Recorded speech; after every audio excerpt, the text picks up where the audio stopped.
कहते हैं कि यदि आप अपने घर में एक सांप पालेंगे इस उम्मीद से कि वो आपके पड़ोसी को काटेगा, तो हो सकता है कि एक दिन वो आपको भी काट ले। दरअसल इसी कहावत को अमेरिका के पूर्व विदेश मंत्री हिलेरी क्लिंटन ने कभी पाकिस्तान को सुनाया था, पर पूरी दुनिया को उपदेश देने वाला अमेरिका खुद ही इसका आत्मसात करना भूल गया और उसने न जाने इस प्रकार की कितनी सारी गलतियों को बार बार दोहराया। दुनिया का चौधरी कहा जाने वाले इस देश ने तालिबान और अलकायदा जैसे कई बड़े आतंकवादी संगठनों को पैदा भी किया, इस उम्मीद से कि वो दूसरे देशों को नुकसान पहुंचाएंगे, परंतु अंत में अलकायदा ने उसी को ही निशाना बनाया।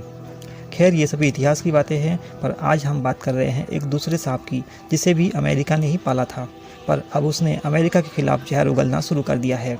और यह सांप कोई और नहीं है बल्कि अमेरिका का ही एक पालतू देश तुर्की है। जी हाँ, ये वही तुर्की है जो बार बार भारत के खिलाफ जहर उगलता रहता है और पूरी दुनिया में आतंकवाद का एक्सपोर्ट करने वाले देश बिखारिस्तान को अपना परम मित्र मानता है। यह वही तुर्की है जो हर साल यूनाइटेड नेशन में भारत के खिलाफ बोलता है और कश्मीर राग अलापता है, और उसके ऐसा करने के पीछे कहीं ना कहीं उसके पुराने मालिक अमेरिका का ही रजामंदी होती है।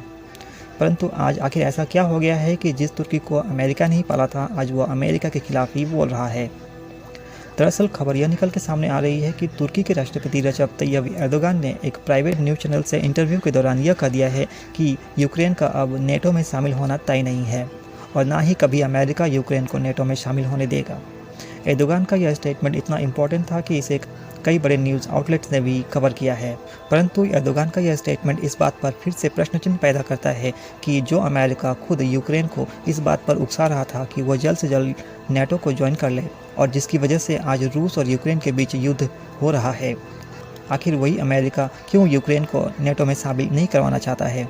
यह अमेरिका का गहरा राज्य ही था जिसने जेलेंस्की को यूक्रेन के राष्ट्रपति बनने में मदद किया था और अमेरिका के दबाव पर ही जेलेंस्की ने रूस से अपने संबंध भी खराब कर लिए थे। साथ ही साथ नेटो को ज्वाइन करने की धमकियां भी दे रहा था। ऐसे में वही अमेरिका आज यूक्रेन को नेटो में शामिल नहीं करना चाहता है, इस पर काफ़ी हैरानी हो रही है। तुर्की द्वारा बोले गए ये सभी बातें इसलिए भी महत्वपूर्ण हो जाते हैं क्योंकि तुर्की भी एक नेटो देश है और तुर्की नेटो के सभी मीटिंग्स में शामिल भी होता है। ऐसे में तुर्की को नेटो देशों के रवैये के बारे में पूरी जानकारी होती है। खैर, इसके जो भी कारण हो, परंतु तुर्की के इस स्टेटमेंट ने एक बार फिर से अमेरिका के दोहरे चरित्र को दुनिया के सामने ला दिया है। दूसरी ओर एक बात यह भी समझ आ रही है कि तुर्की भी अब अमेरिका की लाइन बोलना छोड़ रहा है और आज वह अपने आप को इस्लामिक दुनिया का खलीफा साबित करने पर तुला हुआ है। हालांकि तुर्की को लेकर के पूरी दुनिया में एक अच्छी इमेज भी रही है। तुर्की के यदि राजनीति को छोड़ दिया जाए तो भारत में भी तुर्की को लेकर के काफ़ी अच्छी इमेज है और तुर्की ने बीते 50 वर्षों में अमेरिका तथा यूरोपियन देशों के साथ साझेदारी करके काफ़ी विकास भी किया है और उसने अपने देश के लोगों के जीवन स्तर को भी काफ़ी ऊँचा किया है।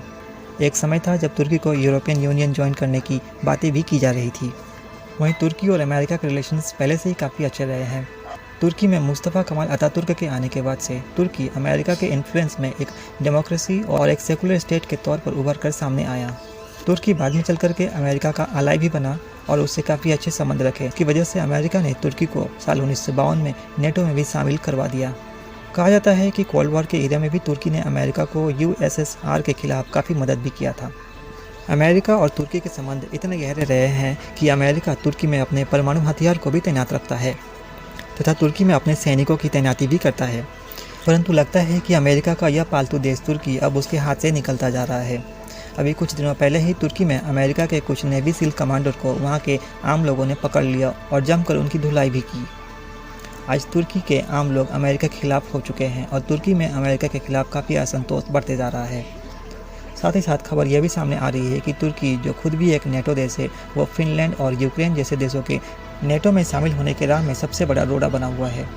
तुर्की नेटो में शामिल होने के बावजूद ब्रिक्स जैसे संगठन में शामिल होने के लिए अंदरखाने प्रयास भी कर रहा है। वही ब्रिक्स जिसे अमेरिका एंटी वेस्टर्न ग्रुप कहता है और जिसे लेकर के हमेशा नर्वस रहता है और शायद इसीलिए अब तुर्की भी यूएनजीए जैसे मंचों पर भारत के खिलाफ कश्मीर राग अलापना बंद कर रहा है, क्योंकि यदि उसे ब्रिक्स में शामिल होना है तो उसे भारत की रजामंदी की आवश्यकता होगी। बिना भारत की रजामंदी के वह ब्रिक्स में कभी शामिल नहीं हो सकता है। जो भी हो, आज यह कहावत फिर से सच हो गई है कि यदि आप अपने घर में सांप पालोगे तो एक दिन वह आपको जरूर काटेगा। बाकी आपका इस मामले पर क्या कहना है? क्या तुर्की वाकई में बदल रहा है या मात्र तुर्की का एक खुद का स्वार्थ है? लिखिएगा जरूर, हम जानना चाहेंगे इस विषय पर आपकी क्या राय है। और हाँ, यदि आपको हमारा यह विश्लेषण पसंद आए तो आप हमारे चैनल को सब्सक्राइब जरूर करें।